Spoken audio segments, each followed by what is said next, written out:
So I am barely sober. I was, see, June, July, August, September, October, November. I was 5 months sober, and I'm moving in with this guy.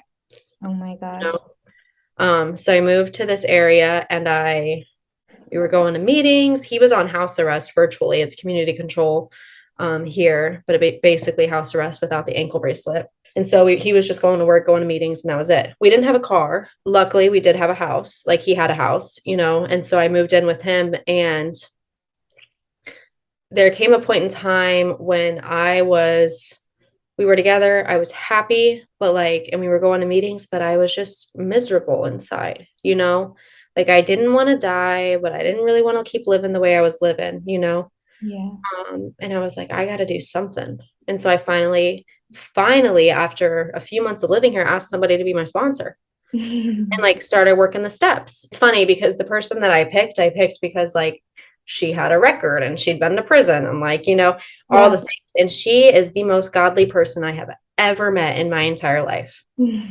Like, and she is probably the best person that could have, because she'd been through a lot of things that were similar. And she took me through the steps. There's 12 steps in the program and the programs, and all of them are the same essentially.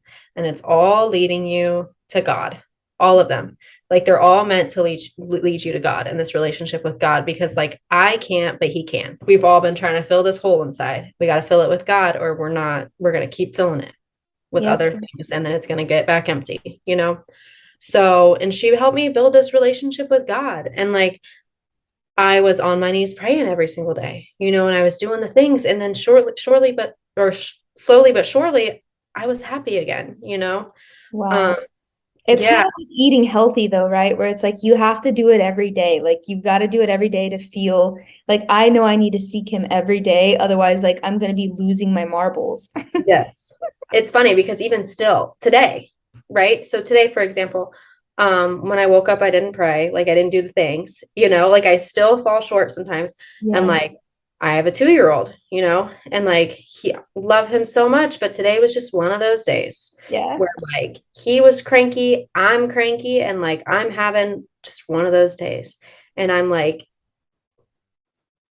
finally I texted my friend and I was just like, what can I do? What can I do to calm myself? Because I'm getting mad and I don't want to get mad at my 2-year-old, Yeah. he's two.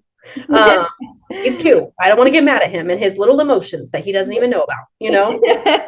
Um, and she's gave me a list of things, and the last one was did you pray about it?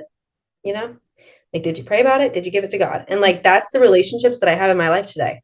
All of my friends, if I call them with a problem, it's did you pray about it?